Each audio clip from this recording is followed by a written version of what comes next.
porque me llegaron a hacer preguntas y creo que como que no. Entonces solo para que terminamos de confirmar todo el conocimiento esté bien. Para poder formar sales biliares, y quiero que quede claro, vimos hormonas y después vimos sales biliares, pero no quiere decir que las sales biliares sean hormonas, ¿ok? Solo lo vimos porque tienen la misma estructura, el mismo precursor. Entonces, voy a tener el colesterol, una molécula de colesterol formada de 27 carbonos que viene del escualeno y todo eso que ya vimos. Ese colesterol va a entrar en reacción con el 7-alfa hidroxilasa y se va a convertir, vamos a regresar a la imagen que se ve más grande,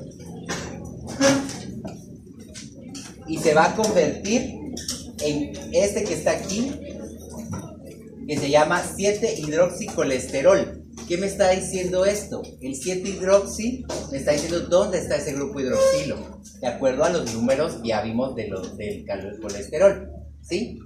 ¿Qué va a pasar? Este 7-hidroxicolesterol puede tomar dos rutas. Una ruta que va a ser esta recta que está acá y reaccionar con el C27 deshidroxilasa y convertirse en este que está aquí abajo. Y si se dan cuenta, C27 dice, quiere decir que la reacción va a estar sucediendo en el carbono 27. ¿Qué es lo que está haciendo aquí? Agregándole un grupo carboxilo. Y entonces ahora se volvió ácido quenodesoxicólico, y este ya formado se va a bilis. ¿Sí? Pero puede pasar que este 7-hidroxi lo que haga es que reaccione con un 12-alfa hidroxilasa, y lo que entonces va a ir a hacer es agregarle al carbono 12 un grupo hidroxilo. Y dijimos que no solo le agregaba ese grupo hidroxilo, y que se acuerdan que teníamos legos. Tengo ya mi lego armado y vengo y a ese lego le voy a agregar otra pececita que es un acetil-CoA. Y al agregarle este grupo hidroxilo más el acetil-CoA que va a estar acá, lo voy a llamar colil-CoA. ¿Sí? Entonces, ahora este colil-CoA pasa otra vez y va a reaccionar con el C27 deshidroxilasa. C27, carbono 27. ¿Qué va a hacer este? Agregarle igual un grupo carboxilo. Y se volvió ácido cólico. Ese ácido cólico se va a conjugar con dos aminoácidos, que son la taurina y la glicina. ¿Vamos bien? ¿Sí? Porque por ahí me están haciendo preguntas y creo que por eso estoy repitiendo esto. Entonces, solo el colil-CoA lleva esta ruta para irse a conjugar acá. ¿Por qué le tengo que agregar un grupo carboxilo a colil-CoA? Porque para poder formar lo que estábamos viendo ayer en lab, de ese enlace amida entre un aminoácido y otro compuesto, tiene que haber un grupo carboxilo. ¿Qué es lo que hace? Les decía a algunos de sus compañeros, el acetil-CoA solo llega como a guardarle el lugar a ese grupo carboxilo. ¿Sí? Mientras hace todas las reacciones, él dice, va, yo te guardo aquí el lugar del grupo carboxilo, mientras llega para poder unirse acá. Entonces, miramos esa conjugación que va a suceder en el colil-CoA, que se volvió ácido cólico.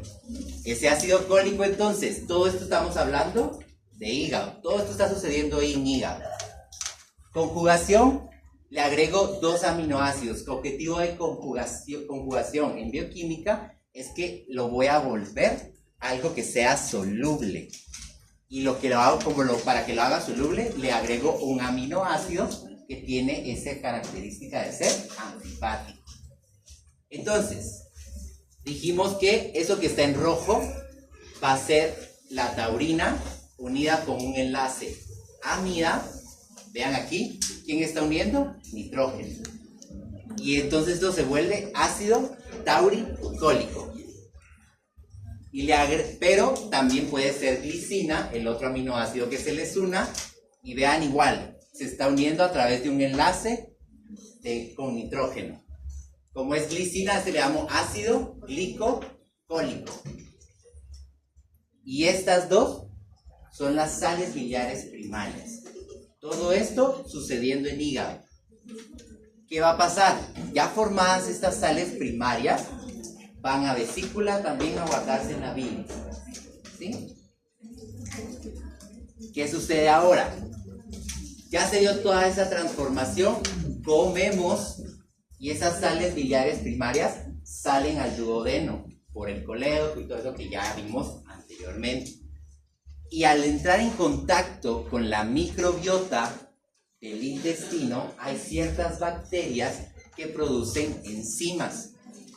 Y esas enzimas lo que hacen es volver a esas sales primarias o ácido biliar primario en ácido biliar secundario. ¿Quién está comiendo salpicón?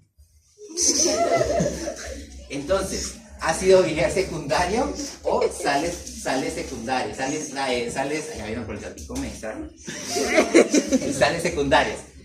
Pero aquí las secundarias solo se van a dar si esas sales primarias salen a duodeno, a la luz del intestino. Si no salen ahí, no se vuelven sales biliares secundarias. ¿Qué es lo que sucede? Que al final, vean esta parte de acá, para hacer sales secundarias, ¿qué le vuelve a agregar? Desarma ese enlace amida, deja el aminoácido libre, la taurina o la glicina, y lo vuelve a colocarle el grupo carboxilo. ¿Sí? ¿Y qué hace eso? Que tenga también carácter amfipático. ¿Qué es lo que sucede? Que mientras está saliendo, no es que la reacción vaya a suceder así como que salen las sales primarias, llega la bacteria y se transformó, sino que es un proceso que va a suceder. Entonces, le permite ese aminoácido estar en contacto con algo acuoso mientras empieza a poderse transformar y deshacer ese enlace. ¿Sí? Cuando ya tengo estas sales secundarias, ¿qué es lo que va a suceder? Lo que vimos en triacilgliceroles. Llega el triacilglicerol, llega colesterol esterificado, lo estoy comiendo de la dieta, sale entonces sales biliares, sale jugo pancreático con la lipasa pancreática y empieza a pasar todo el proceso que vimos, en la que las sales biliares lo que hacen es rodear al triacilglicerol, empezar a tratar como de ir separando los ácidos grasos o las cadenas carbonadas. ¿Para qué? Para que lipasa entre, rompa el enlace éster, forma dos ácidos grasos, un monoacilglicerol, sigue rodeando sales biliares por el carácter antifático, hacen que lleguen al enterocito, y en el enterocito sales biliares sale, se va, regresa a la luz, ¿y qué hace? Se defecan esas sales biliares y las eliminamos, porque recuérdense que el colesterol, la manera en la que lo podemos desechar es a través de la formación de las sales biliares. ¿Sí? Aquí solo estamos terminando de unir todo el mapa, ¿ok? Ahora sí queda claro. ¿Sí? ¿No? Sí. Sí. Por ejemplo, la estructura de los 4 ciclos, ¿el 5? El que tiene 7 carbonos es el ciclo. Eso tiene 27. Pero eso solo son, ojo aquí, solo es el ciclado. Lo que sucede es que yo les puse en la diapositiva, porque íbamos hablando por partes, y les puse entonces, primero solo los anillos, y de ahí le agregué los grupos metil, igual la cadena larga en el grupo 17, en el carbono 17. Pero esa no es todo eso, a eso voy. Las partes, los 4 anillos, más todos los grupos metil, más esa cadena larga, es el ciclo pentano perhidropenatreno, ¿sí? Todo eso, porque recuerden que ese está formado de 27 carbonos, porque el escuadrón tiene 30, y al momento de que se ciclan esas 4 estructuras, se van esos 3 carbonos, ¿sí? Pero todo, Thais, todo, desde desde acá, agarremos de aquí que es el colesterol, desde acá hasta acá es el ciclo pentano-peridofenano. ¿Sí? ¿Qué más hacer?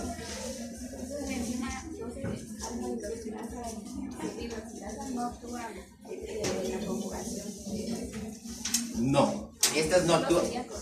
Ni esta van a actuar en la conjugación de esta. Aquí hay otra aquí lo que van a hacer es las enzimas que está sacando la bacteria. Perdón. Pero ya me confundí. Te estás preguntando de la conjugación. Ahí sí tiene que ver la parte de la 727. La 727, que es esta de aquí.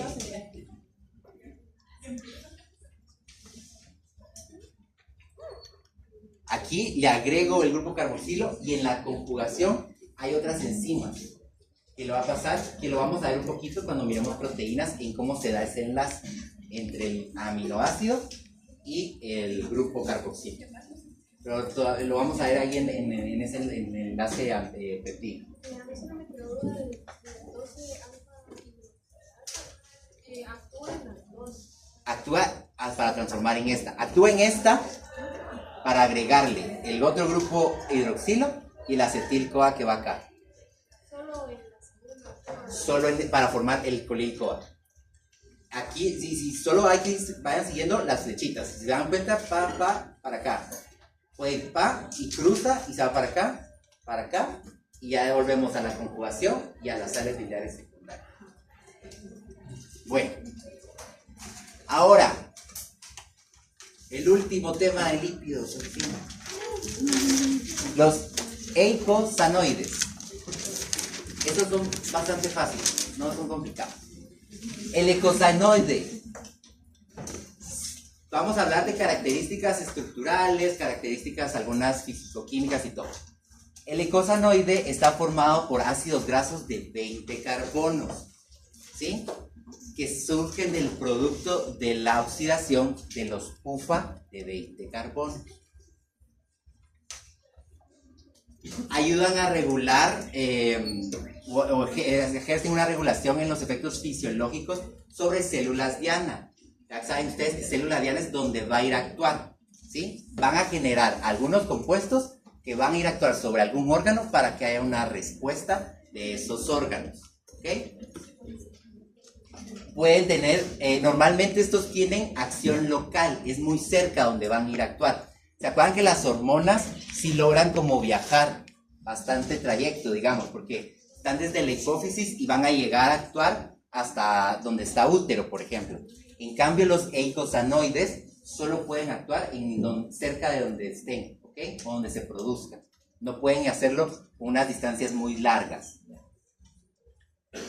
Lo mismo, tienen vida corta, no duran mucho. ¿Y qué va a pasar con estos? Vamos a ir viendo un poquito las funciones. Disminuyen secreción gástrica, estimulan las contracciones uterinas, disminuyen presión arterial, tienen que ver con el proceso de inflamación, tienen que ver con el proceso de formación de tapón plaquetario. Entonces, tienen que ver con muchos procesos, pero actúan solo en ese lugar un ratito y desaparecen, ¿ok? Y esto es de donde se originan los eicosanoides. Del ácido araquidónico, que ya lo vimos, recuerdan que fue hasta el ejemplo que utilizamos en el examen.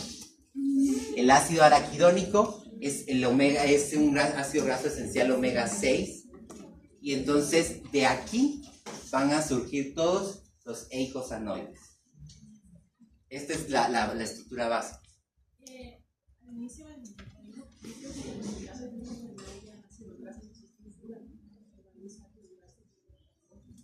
De la oxidación de ellos salen los eicosanoides. De la oxidación de ellos. Claro, no tienen un ácido graso como tal, porque vamos a ver algunas estructuras, pero de ellos se surgieron, y por eso los clasifico como lípidos, porque surgieron de ellos. ¿Cómo se van a ir formando estos eicosanoides? Vamos a tener los eicosanoides, se van a formar en las membranas celulares. ¿Qué tenían las membranas celulares? Fosfolípidos. ¿Los fosfolípidos de qué están formados? De ácidos grasos. De ácidos grasos. saturados, insaturados, y en este caso vamos a tener que van a estar de 20 carbonos. Y en esos 20 carbonos, o esos que tengan 20 carbonos, van a empezar a transformarse. ¿Quién me ayuda a esa transformación? O que le diga a esos pufas que se empiecen a transformar. Una enzima que se llama fosfolipasa A2. Entonces, ¿se acuerdan de la fosfatioglicolina, la fosfatolamina y todo esto? ¿Sí? Va. La fosfolipasa A2 va a ir a actuar sobre todos estos tres compuestos que están en la membrana celular.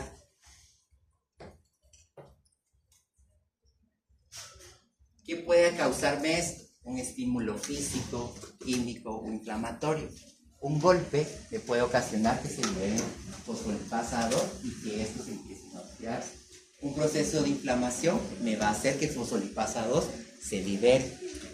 ¿Sí? Y ahí es donde vamos a empezar a tener estos cambios en esos pufas para generar los eicosanoides. ¿Sí? No hemos llegado a los eicosanoides. Entonces, se empieza la oxidación y se forma el ácido araquidónico. Y ese ácido araquidónico puede tomar varias rutas. Una de esas rutas son la transformación en ciclooxigenasa. ¿Han oído los COX? No, nunca han oído los COX. Entonces va a ser la primera vez. Los COX o ciclooxigenasas nos van a servir para formar algo que se llaman prostaglandinas, tromboxanos, y todos estos tienen que ver con el proceso de inflamación. ¿Sí? Las prostaglandinas se liberan al momento de que alguna parte del cuerpo se empiece a inflamar para generar respuestas del cuerpo. Por ejemplo, que lleguen células de defensa al lugar donde está inflamado, que llegue más sangre, que haya una vasodilatación, generando una respuesta al proceso inflamatorio para que se cure. ¿Ok? Los tromboxanos también vamos a ver que sirven para formar parte de las plaquetas en el tapón plaquetario. Y también están las prostaciclinas. Entonces, ¿hay algún estímulo? Me activa la fosfolipasa A2, eso me empieza a generar que estos de aquí se empiecen a forzar un proceso de oxidación y se vuelvan ácido araquidónico. Y ojo aquí, me estoy saltando un montón de pasos para poder llegar a todo esto, o sea que solo ustedes necesito que por lo menos se aprendan el inicio del proceso, ¿ok? Ese ácido araquidónico se vuelve ciclooxigenasa y esa ciclooxigenasa va a ir a hacer prostaglandinas, tromboxanos, prostaciclinas. Y las prostaciclinas también me ayudan en la parte de inflamación y en la parte de agregación plaquetaria. ¿Okay? Al final tienen las funciones muy parecidas. ¿Okay? La diferencia es al tipo de célula que llaman. Y tenemos las lipooxigenasas que van a convertirse en los leucotrienos. Y estos son los que vamos a ir viendo ahorita nosotros. La función de cada uno de estos. Solo entonces cuando se oxida para dar el ácido araquidónico, significa que también se puede como oxidar para dar a la lipooxigenasa. Puede tomarse a ciclooxigenasa o lipoxigenasa, dependiendo qué parte del cuerpo es que necesita el cuerpo. Si es un proceso inflamatorio, se va a ir para acá. Si es un proceso de formación de células de defensa, se va a ir para acá. Ahorita los vamos a ir viendo cada uno. Y esos leucotrenos sirven también para el broncoespasmo. Hay gente aquí asmática. ¿Qué pasa con tus bronquios cuando te da algo alergia o se cierran? Los leucotrenos tienen que ver con eso.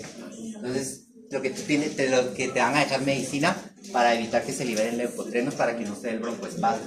Entonces, normalmente lo que traen los inhaladores y todo eso son para bloquear leucotrenos. ¿Ok? Prostaglandinas.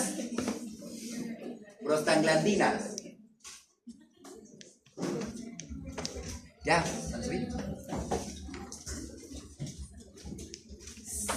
todas las células van a sintetizar prostaglandinas. a excepción de los eritrocitos. Los eritrocitos son las únicas células que no sintetizan prostaglandinas. ¿Okay? Sintetizan, ojo ahí. Sintetizan. Las prostaglandinas son mensajeros de las células. ¿Sí? Eso de Uber, todo eso, algo así son estos. O sea, llevan ese mensaje a las células y se lo van pasando entre ellas para poder responder. Lo que habíamos hablado, ácidos carboxílicos insaturados con un esqueleto de 20 carbonos. Y era lo que le decía a Sophie. Sí salieron de un ácido graso, pero se volvieron ácidos carboxílicos insaturados, ¿ok? Pero salieron de un ácido graso, pero lo dejaron de ser, ¿okay? Los carbonos producidos por la oxidación del ácido araquidónico son los que nos ayudan. Perdón que le interrumpa. En la diapositiva anterior aparecía como prostaglandinas, aquí como prostaglandinas. No sé cuál es el nombre correcto. En la anterior aparece como prostaglandina.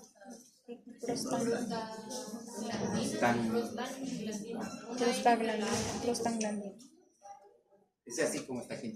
Es que me faltó entonces la N y el otro, ¿ok? Entonces, yo creo que quedé por aquí. La oxidación. Yo no sé si me quedé por ahí, por la 4. La 3. Los carbonos producidos por la oxidación del ácido araquidónico son los que me van a ir a ayudar a dar esa parte de ese mensaje. La oxidación de todo lo que está sucediendo de estas prostaglandinas, lo que está haciendo es que va a catalizar o va a estar catalizado por una enzima que se llama ciclooxigenasa. Por eso lo que produce son ciclooxigenasas. ¿Okay? Que los abreviamos con COX1 y COX2. COX1, normalmente el tejido lo produce. Todos nosotros producimos COX1 todo el tiempo, ¿ok? El COX2 son los que se producen al momento de que se está recibiendo algún estímulo o se está en un proceso inflamatorio, ¿sí? ¿Han oído los antiinflamatorios? Todos los antiinflamatorios lo que van a ir a bloquear son las COX2. Porque, por ejemplo, me duele la cabeza. ¿Qué empiezo a tener yo? Pues una parte de una inflamación. Me golpeé el brazo, me quemé en el sol porque fui a la playa y está inflamada la piel. Lo que empiezo a liberar son COX2. Y esos COX2 los que me van a generar, pues es el dolor, la parte de la irritación, la parte de lo caliente, lo rojo. Entonces lo que yo hago es, con el antiinflamatorio, bloquear estos COX2 para que entonces ya no tenga ese dolor, ¿sí? Obviamente no es que estén sanando la lesión, pero bajan para que yo pueda como continuar. Entonces, por ejemplo, si a mí me duele el pie y entonces tomo un antiinflamatorio, ya puedo caminar mejor. No es que se haya curado la lesión, pero ya puedo caminar mejor, ¿ya? Entonces, esto es lo que van a hacer los antiinflamatorios, ir a bloquear esas COX2. Se clasifican en PGA, PGE y PGF. No les voy a preguntar la estructura, solo se la puse para que la conocieran, ¿ok? ¿Qué funciones tienen ellos? En general, contracciones del tejido muscular liso. ¿Sepan que dijimos que ayudaban a la parte del útero? Entonces, también los vasos sanguíneos están rodeados de músculo liso. Entonces, todo lo que tenga músculo liso, las prostaglandinas van a ir a actuar ahí, ¿ok? Van a activarse. Sincronización del celo. Se utiliza mucho en las hembras para poder sincronizarlas en las cerdas, en las vacas. Se utiliza mucho. Disminuye presión arterial. ¿Por qué? Porque es un vasodilatador. Mientras más pequeño sea un vaso, más presión arterial va a tener. Piensen como en una manguera. ¿Ustedes de ese ejemplo? No, entonces cuando les chocan los de Iztapalapa. Entonces, ¿qué va a suceder? Tenemos una manguera y yo abro el chorro y hay una muy buena presión, ¿sí? Entonces abro el chorro y ¿cómo sale el agua? De un solo, con mucha fuerza, incluso hasta puede a veces como lastimar de la fuerza con la que está saliendo el agua, ¿sí? Pero si yo vengo y no hay presión en la casa, abro el chorro, ¿qué va a pasar? Incluso se tarda, porque hasta podemos ver así como cómo va moviéndose por toda la manguera el agua porque hay muy poquita presión. Entonces, ¿qué es lo que está haciendo acá? Que si hay presión alta en algún animal, lo que voy a hacer es hacer que si este es el vaso normal, hacer esto para que el volumen sanguíneo sea menos y la presión entonces sanguínea baje. Por eso también se llegan prostaglandinas cuando hay presiones altas. Es un vasodilatador. Es un vasodilatador. ¿O qué es un vasodilatador? Sí, eso es lo que dijo. Lo que hace es eso, crear más lumen. ¿Quién me va también a ayudar? A quitar fiebre, a quitar dolor. Por eso siempre que uno se lastima es como va el acetaminofén, va la aspirina, etcétera, etcétera, ¿ok?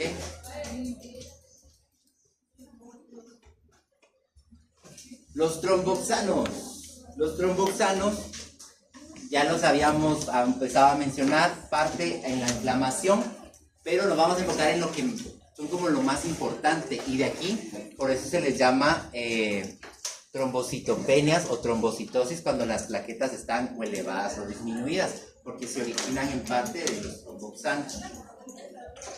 En parte, no estoy diciendo que hay un origen ahí que van a ver después ustedes medular, etcétera, etcétera. Pero reaccionan con ellas. ¿Qué es lo que van a hacer? Esos tromboxanos van a ayudar a que se forme parte del tapón plaquetario. Van a actuar en la cascada y ahí lo van a ver ustedes en fisio. Pero ¿de dónde vienen esos tromboxanos cuando se los mencionen en fisio, en repro y todo? Vienen de la parte de los eicosanoides. ¿Sí? Si se dan cuenta, ni me estoy preguntando, no quiero que se aprendan estructuras, sino más que todo la función de estas. ¿Ok? Entonces, ¿para qué me sirve? Para agregación plaquetaria y para vasoconstricción. Es lo contrario a lo que sucedía con las prostaglandinas. Las prostaglandinas lo que me hacían es que el vaso se dilatara más. Esto lo que hace es que se haga más chiquito. ¿Por qué? Porque si se está produciendo una hemorragia, se está saliendo la sangre del vaso, ¿qué hace el cuerpo? Mejor hago el vaso más chiquito para que pase menos sangre por ahí y pierda menos sangre, ¿sí? Entonces eso es lo que hace estos tromboxanos, hacer que el lumen del vaso se haga chiquito para que pase menos y pueda darle tiempo incluso al cuerpo de formar ese tapón plaquetario, ¿sí?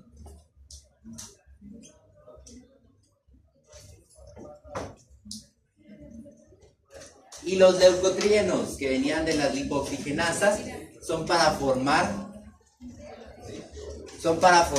las células de defensa, sobre todo las polimorfonucleares. ¿Saben qué son las polimorfonucleares? Poli viene de mucho, morfo de forma y nucleares de núcleo. Los núcleos tienen muchas formas distintas.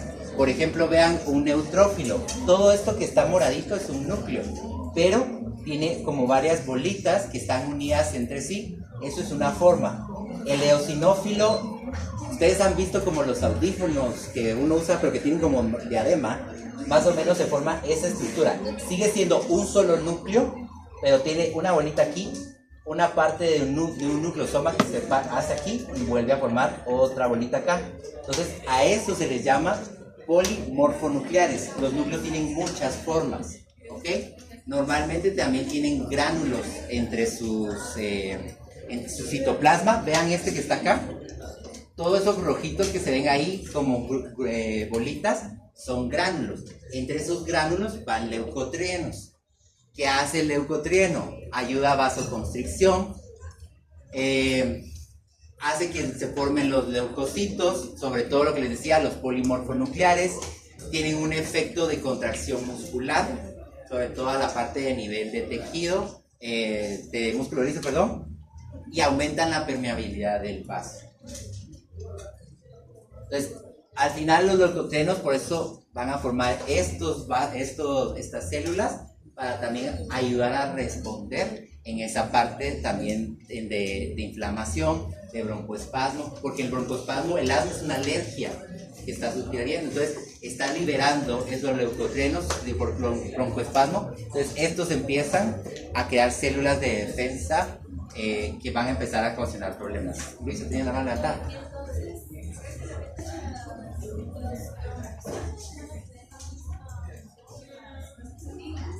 Tienen la misma función de actuar en la inflamación, pero no tienen la misma función como tal. Al final, lo que yo puse ahí es que ellos dos van a ir a actuar en procesos inflamatorios, ¿okay? Pero no tienen la misma función. ¿Okay? ¿Estamos?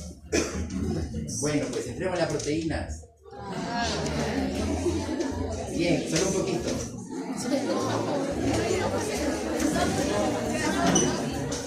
Una pregunta.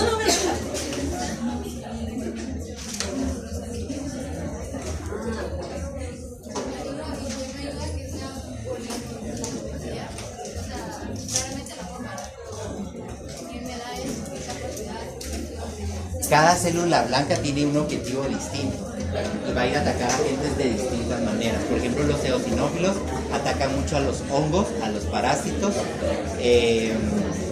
Entonces, dependiendo la forma que va a tener, la forma que va a responder. Mientras un neutrófilo es muy chiquito, un eosinófilo es más grande. Entonces, un neutrófilo no puede comerse a un hongo o a un parásito. En cambio, un eosinófilo al ser más grande sí. Lo terminan de ver en histo y en... No, esa sí no es invertido, no. En histo y en ninguno. Porque es la diferencia entre formas y todo. Pero sobre todo lo que hace es que tienen diferente información y van a atacar a diferentes momentos, ¿sí? Bueno, proteínas. Empecemos a hablar de un poquito de los aminoácidos, que ya lo empezamos a ver la vez pasada. Ayer hablábamos de que el aminoácido es el bloque más chiquito de la proteína, es el monómero de cualquier proteína o polipéptido, ¿ok? Tienen funciones como moléculas señales, como neurotransmisores. Se colocan en la membrana. ¿Se acuerdan que vimos que los carbohidratos están en sangre? Entonces, que se colocaban en la membrana los carbohidratos para también ir captando, las proteínas también lo pueden hacer. Se colocan en la membrana para captar información. Entonces, reciben también señales del cuerpo para poder ir entendiendo mejor qué está sucediendo. Son precursores también de hormonas, de otro tipo de hormonas, no las que ya vimos que vienen de lípidos, digámoslo así, sino que estas son otras hormonas que también hay que verlas.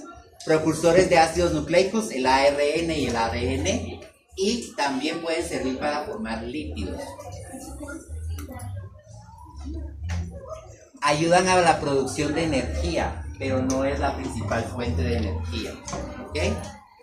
Siempre la principal fuente va a ser la parte de glucosa, y esta solo me va a servir cuando el cuerpo ya no está logrando tener glucosa y necesita sobrevivir.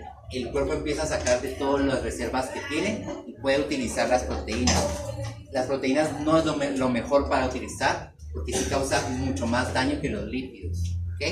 Porque en su metabolismo nos generan cosas como la urea o el amoníaco, y ese es un tóxico para los organismos.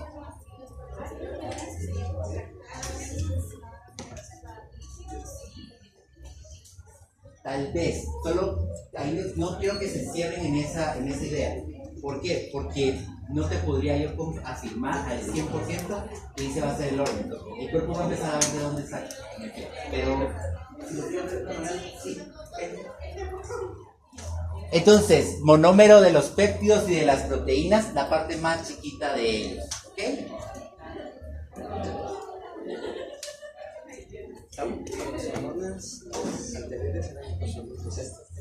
No le pusieron más de ajá. Estas son formadas por proteínas y las vamos a ver más adelante.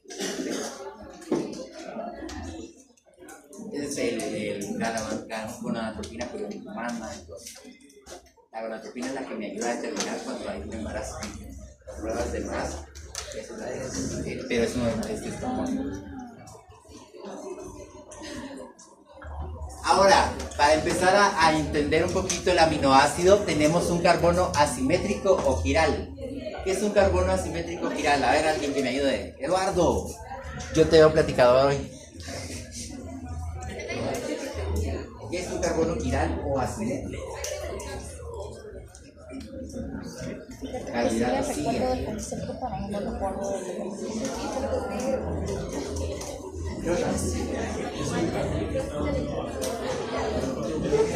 Está unido a 4 grupos distintos. Entonces, vean lo que tenemos aquí. Tengo un aminoácido, todo esto es un aminoácido. Este carbono que está aquí va a ser mi carbono chiral, que va a estar unido a 4 compuestos o grupos distintos, ¿sí? Ese es un carbono alfa. ¿Alguien se acuerda de su orgánica que es un carbono alfa? El primer carbono que ¿qué? Carbono alfa es el primer carbono seguido del grupo funcional más importante. En esto, ¿cuál sería el grupo funcional más importante? El carboxilo. Entonces, este es mi carbono del carboxilo. Este no lo cuento como 1, 2, 3, no. Este solo es como mi guía para decir que el carbono que está después de este grupo carboxilo va a ser mi carbono alfa.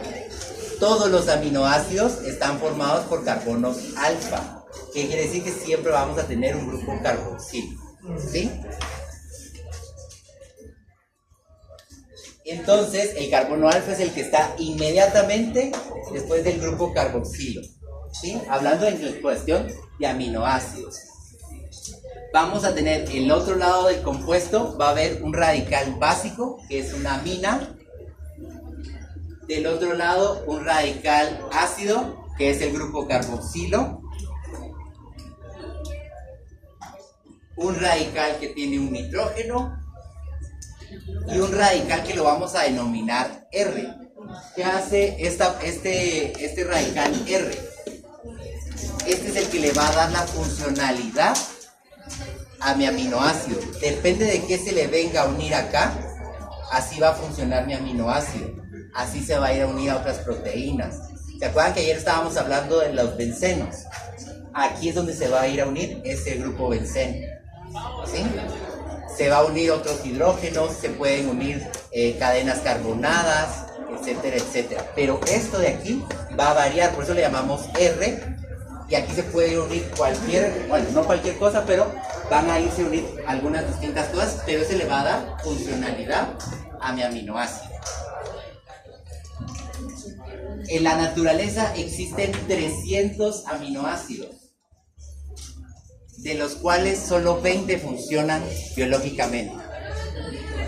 O sea que nosotros estamos formados, y los animales, por 20 aminoácidos, ¿sí? Y esos 20 aminoácidos van a formar todas las proteínas del organismo.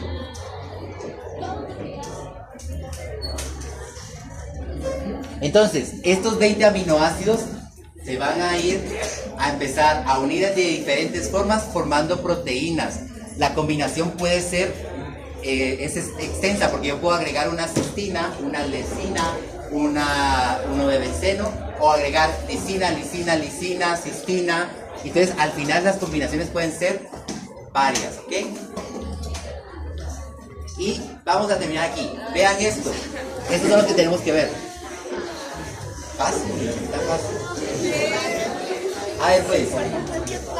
Solo quiero que por favor entendamos una cosa. La glicina va a ser como mi aminoácido base, ¿sí? A esta lisina, si ustedes se dan cuenta, se está repitiendo en todos, y a todos les voy agregando o benceno o cadenas carbonadas, etcétera. Entonces, esto que está aquí es mi grupo carboxilo. Los dos rojos son donde están el grupo carboxilo y el oxígeno, ¿sí? Carbono alfa y el R. Ojo, el nitrógeno recuerden que no lo colocan porque ya uno tiene que saber que está, pero entonces aquí también podría ir un hidrógeno, ¿ok? Entonces si se dan cuenta, volvemos acá, toda la parte del grupo carboxilo, carbono alfa y el grupo amina, el grupo amina, y acaba ahí agregándosele el R, ¿sí? A este sí se le agrega el R. Volvamos a ver acá, copian la misma acá, grupo carboxilo, carbono alfa, grupo amino, y le agrego ya el R acá, ¿sí? Que aquí ya serían 3 carbonos lo que le estoy agregando. Y así nos vamos con todos. Todos solo van a tener la glicina como base y a todos se les va a ir agregando cositas, ¿sí? Esos tipos de legos que estamos viendo. ¿Cómo los mencionamos a los aminoácidos? Siempre se mencionan por 3, normalmente son 3 letras las que se utilizan, pero los utilizamos en inglés. Entonces es glicina, le dicen gli, pero con Y, ¿sí? Alanina, ahí sí se aplica la ala, la valina val, la leucina leu, la isoleucina es ile, y así nos vamos con cada uno de los aminoácidos. ¿Estamos? ¿Seguros? Sí. Bueno. Solo un favor, les pido así un favor. Yo sé que es vacaciones, yo sé que hay que descansar, no les digo que no descansen. Solo metan un poquito al estudio. Si usaron media hora al día, estudien bioquímica. Por favor.